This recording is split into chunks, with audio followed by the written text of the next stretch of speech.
ഈ യുവാവ് ആംബുലൻസ് കിട്ടാതെ പ്ലാറ്റ്ഫോമിൽ കിടന്ന് മരിച്ച സംഭവത്തിൽ ഈ റെയിൽവേ പറയുന്ന കാര്യങ്ങളെ മുഴുവൻ തള്ളിയിട്ടാണ് ഇപ്പോൾ യാത്രക്കാരൊക്കെ രംഗത്ത് വരുന്നത്. ആംബുലൻസ് കിട്ടുന്നതിന് അരമണിക്കൂറോളം വൈകിയെന്നാണ് അശ്വിൻ പറയുന്നത്. ഇത് കാരണം റെയിൽവേ സ്റ്റേഷനിൽ വെച്ച് തന്നെ ശ്രീജിത്ത് മരിച്ചിരുന്നു എന്നും പറയുന്നു. യാത്രക്കാർ ചങ്ങല വലിച്ചാണ് ട്രെയിൻ നിർത്തിയത് എന്ന വാദം തെറ്റാണ്. റെയിൽവേ സ്റ്റേഷനിൽ ആംബുലൻസ് അടക്കം സജ്ജീകരിക്കുമെന്ന് ടി പറഞ്ഞെങ്കിലും അതുണ്ടായില്ല. പകുതിയോളം യാത്രക്കാർ പുറത്ത് നിൽക്കുമ്പോൾ ട്രെയിൻ എടുക്കാൻ നോക്കി എന്നും അശ്വിൻ വ്യക്തമാക്കുകയാണ്. അവിടെ ഒരു അരമണിക്കൂറോളം ശരിക്കും ഡിലേ ഉണ്ടായിട്ടുണ്ട്. ശരിക്കും നമ്മൾ മുളങ്ങത്താവ് സ്റ്റേഷനിൽ നിർത്തിച്ചത് തന്നെ നമ്മൾ ഓൾറെഡി ഇൻഫർമേഷൻ പാസ് ചെയ്തിട്ടുണ്ടായിരുന്നു ഈ TTR ത്രൂ. അപ്പോൾ നമുക്കവിടെ ആംബുലൻസ് അറേഞ്ച് ചെയ്ത് തരാം എന്ന് പറഞ്ഞിട്ട് തന്നെയാണ് ട്രെയിൻ നിർത്തിയിട്ടുള്ളത്. അവിടെ ആരും ചങ്ങല വലിക്കുകയൊന്നും ഉണ്ടായിട്ടില്ല. അങ്ങനെ S8 കമ്പാർട്ട്മെൻറ്റിൽ നിന്ന് നമ്മൾ റെയിൽവേ സ്റ്റേഷനിലേക്ക് ഈ ശ്രീജിത്തിനെടുത്ത് നമ്മൾ കൊണ്ടുപോവുക ചെയ്തത്. ക്യാരി ചെയ്തിട്ട് ഓടുകയാണ് അങ്ങോട്ട് ചെയ്തത്. അവിടെ ചെന്നതിന് ശേഷമാണ് നമ്മൾ മനസ്സിലാക്കുന്നത് അവിടെ ഒരു ആംബുലൻസ് ഫെസിലിറ്റി വേറെ ഒന്നും എത്തിയിട്ടില്ല എന്നുള്ളത്. അത് ഈ TTRും അറിയണത് അപ്പോൾ തന്നെയാണ്. കാരണം അവരും ഈ പറഞ്ഞ പോലെ സ്റ്റേഷനിലുള്ള സ്റ്റാഫുകൾ എടുത്തിട്ട് തർക്കിക്കുന്നുണ്ടായിരുന്നു ആ ടൈമിൽ തന്നെ. പിന്നെ ഞങ്ങൾ ആ ഒരു ഉള്ളിലൊരു ബെഞ്ചിൽ തന്നെ കിടത്തിയിട്ട് CPR കൊടുക്കുക ചെയ്തത്. നമ്മുടെ കൂടെ ഒരു മെഡിക്കൽ സ്റ്റുഡൻറ്റ് ഉണ്ടായിരുന്നു, അദ്ദേഹം ഒരു മെയിലായിരുന്നു. അദ്ദേഹമാണ് ഈ CPR കാര്യങ്ങളെല്ലാം കൊടുത്തിട്ടുണ്ടായിരുന്നത്. പിന്നെ ഇതിൽ കൂടുതൽ ആൾക്ക് ചെയ്യാൻ പറ്റില്ല, ഒരു CPR കൊടുക്കണമെങ്കിൽ ഡോക്ടർ വേണമെന്ന് പറഞ്ഞിട്ട് ഞങ്ങൾ ഗ്രൂപ്പായിട്ട് തിരിഞ്ഞിട്ട് ട്രെയിനകത്തേക്ക് പോകുമായിരുന്നു. ട്രെയിനകത്ത് ഓരോ ബോഗിയിൽ കയറിയിട്ട് അവിടെ ആ ഒരു മിഡ് നൈറ്റ് 12 മണി കഴിഞ്ഞിട്ടുണ്ട്. ആ സമയത്ത് ഉറങ്ങിക്കിടക്കുന്ന ആൾക്കാരൊക്കെ തട്ടി വിളിച്ചിട്ട് ഒരു ഡോക്ടർ ഉണ്ടോ എന്ന് എൻക്വയറി ചെയ്തിട്ട് ഒരു ലേഡി ഡോക്ടറാണ് നമുക്ക് അവിടെ നിന്ന് വരിക ചെയ്തത്. അവരെന്നെ ഞാൻ ഡോക്ടറാണെന്ന് പറഞ്ഞിട്ട് ആളായിരുന്നു. പിന്നീട് CPRും കാര്യങ്ങളെല്ലാം കൊടുത്തിട്ടുണ്ടായിരുന്നത്. CPR കൊടുത്തു കഴിഞ്ഞിട്ട് 3 മിനിറ്റോളം അവർക്ക് പൾസ് ഉണ്ടായിരുന്നു എന്നുള്ളത് പറഞ്ഞിട്ടുണ്ടായിരുന്നു അവർ ലാസ്റ്റ് അവർ പറഞ്ഞത്. പിന്നെ അവിടെ നിന്ന് എനിക്ക് ഒരു അരമണിക്കൂറുണ്ടില്ല. ഞാൻ തിരിച്ചു പോയിട്ട് ബാഗ് എടുത്തിട്ട് ഞാൻ തിരിച്ചു വന്നേ. ഞാൻ തൃശ്ശൂർ ഇറങ്ങേണ്ട ആളായിരുന്നു. അപ്പോൾ എന്നിട്ട് തിരിച്ച് കയറിയിട്ട് ആംബുലൻസിൽ ഞാനും ഒരു കണ്ണൂരിൽ നിന്നൊരു ആളുണ്ടായിരുന്നു, പിന്നെ ഒരു തമിഴ്നാട് കന്യാകുമാരിക്ക് പോകുന്ന ഒരു തമിഴ്നാട് സ്വദേശി ഉണ്ടായിരുന്നു. ഞങ്ങൾ 3 പേരാണ് ആംബുലൻസിൽ കയറിപ്പോയത്. ആംബുലൻസിൻ്റെ സിറ്റുവേഷൻ എന്താ വെച്ചാൽ ആംബുലൻസിനകത്ത് ഒരു ഓക്സിജൻ്റെ ഫെസിലിറ്റീസോ വേറെ കാര്യങ്ങളോ ഒന്നും ഉണ്ടായിരുന്നില്ല. അതിനകത്തും ആ ഒരു വീഡിയോയിൽ തന്നെ കാണിക്കുന്നുണ്ട്. താഴെ തന്നെ കിടത്തിയിട്ട് അതിനൊരു നേഴ്സായിരുന്നു ഉണ്ടായിരുന്നത് ആംബുലൻസിനകത്ത്. അവരും മെഗൈൻ CPR തന്നെ കൊടുത്തുകൊണ്ടിരിക്കുന്നുണ്ടായിരുന്നത്. അവിടെ നിന്നൊരു 5 മിനിറ്റിനുള്ളിലോ 10 മിനിറ്റിലോ താഴെയായിട്ട് തന്നെ നമ്മൾ ഒരു 8 മിനിറ്റ് താഴെയായിട്ട് നമ്മൾ മെഡിക്കൽ കോളേജ് ഹോസ്പിറ്റലിൽ എത്തിയിട്ടുണ്ട്. ഹോസ്പിറ്റലിലെത്തി 2-3 മിനിറ്റ് കാഷ്വാലിറ്റിയിലേക്ക് കയറി ഞങ്ങൾ പുറത്ത് നിന്നു. അപ്പോൾ തന്നെ 2 മിനിറ്റിൽ ഡോക്ടർ വന്നിട്ട് പറഞ്ഞു ആൾ മരിച്ചു, എന്താണ് സംഭവിച്ചത്. അപ്പോൾ ഞങ്ങളൊന്ന് ട്രെയിനിൽ നിന്ന് സംഭവം ആൾ മരിച്ചിട്ട് ഒരു 20-25 മിനിറ്റ് ആയുള്ളൂ എന്ന് ഡോക്ടർ ഞങ്ങളെടുത്താൽ ഞാൻ പറയുന്നുണ്ടായിരുന്നു ആ ഒരു സമയത്ത്.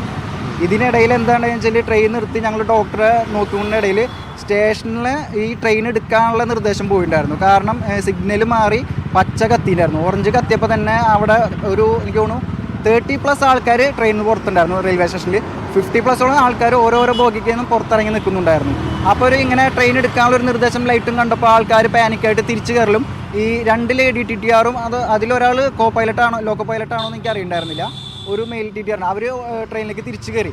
അപ്പോൾ ആ ഒരു സമയത്ത് അവിടെ ഉണ്ടായിരുന്ന ആൾക്കാർ ഈ തിരിച്ചു കയറി കണ്ടിട്ട് ഭയങ്കരമായിട്ട് ഇഷ്യൂ ഉണ്ടാക്കിയിട്ടുണ്ടായിരുന്നു. ഇങ്ങനെ കയറില്ലേ എന്ന് പറഞ്ഞിട്ട് ഞങ്ങളും മനുഷ്യന്മാരാണ് നിങ്ങളും അങ്ങനെയല്ലേ എന്ന് പറഞ്ഞിട്ട് ഒരു ഇഷ്യൂ ഉണ്ടാക്കിയിട്ടുണ്ടായിരുന്നു. ആ ഒരു സമയത്ത് ആ TTR തിരിച്ചു പറഞ്ഞു ഞങ്ങൾക്ക് പോകാൻ വേണ്ടിയിട്ടില്ല, ചെയിൻ വലിക്കാൻ നിങ്ങൾ പേടിക്കേണ്ടെന്ന് പറഞ്ഞിട്ട് ഈ TTR തന്നെയാണ് ചെയിൻ വലിച്ചത് അവിടെ വെച്ചിട്ട്. അങ്ങനെയാണ് ആ ട്രെയിൻ അവിടെ നിന്നത്. മുളങ്ങത്താവ് റെയിൽവേ സ്റ്റേഷനിൽ നിന്ന് മെഡിക്കൽ കോളേജിലേക്ക് അധികം ദൂരമില്ല, വളരെ പെട്ടെന്ന് എത്താവുന്ന ദൂരമുള്ളൂ. ഞാൻ ആ ആംബുലൻസിൽ ട്രാവൽ ചെയ്ത ആളാണ്. ഈ പേഷ്യൻ്റെ കൂടെ ഞാൻ പോയ ആളാണ്. ഇവിടെ 5 മിനിറ്റിലോ 10 മിനിറ്റിലോ താഴെയായിട്ട് പെട്ടെന്ന് തന്നെ എത്തിയിട്ടുണ്ട്. അതിൽ മറ്റേ ഈ പേഷ്യനെ താഴെ കിടത്തിയിട്ട് കൊണ്ടുപോയത് ഞങ്ങൾ 3 പേര് നിന്നിട്ടാണ് പോയത്.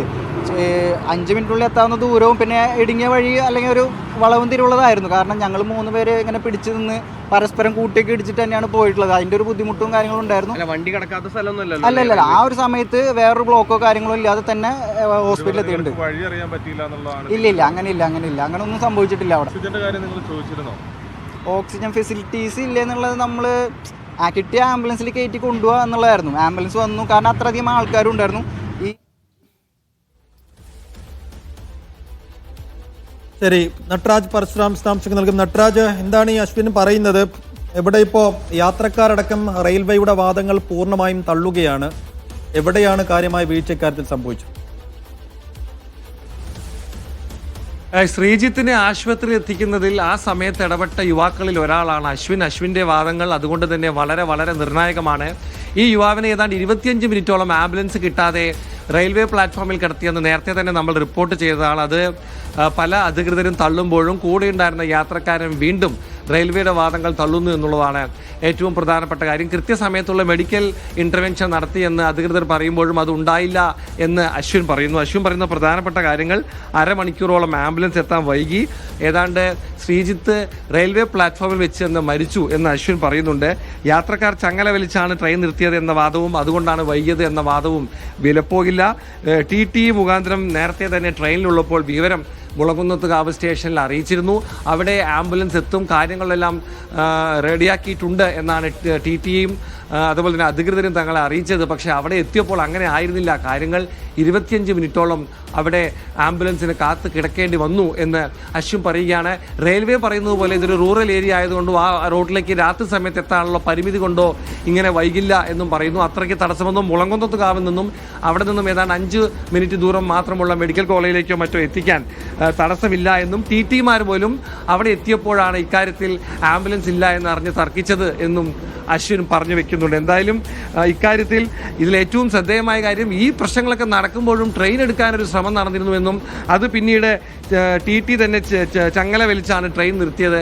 ട്രെയിൻ മുന്നോട്ട് പോകാനൊക്കെ തന്നെ അധികൃതർ ശ്രമിച്ചിരുന്നത്. മൊത്തത്തിൽ ഒരു വലിയ അലംഭാവം അധികൃതരുടെ ഭാഗത്ത് ഉണ്ടായി എന്ന് ഉറപ്പുവരുത്തുന്നതാണ് അശ്വിൻ്റെ വാക്കുകൾ. എന്തായാലും മനുഷ്യാവകാശ കമ്മീഷൻ ഈ സംഭവത്തിൽ സ്വമേധയാ കേസെടുത്തിട്ടുണ്ട്. തൃശ്ശൂർ പോലീസിനോടും റെയിൽവേയോടും ഒക്കെ തന്നെ ഇക്കാര്യത്തിൽ 15 ദിവസത്തിനകം റിപ്പോർട്ട് സമർപ്പിക്കണമെന്ന് മനുഷ്യാവകാശ കമ്മീഷൻ നിർദ്ദേശിച്ചിട്ടുണ്ട്. റെയിൽവേയുടെ അന്വേഷണവും സംഭവത്തിൽ തുടരുകയാണ്. സൈഫുദ്ദീൻ.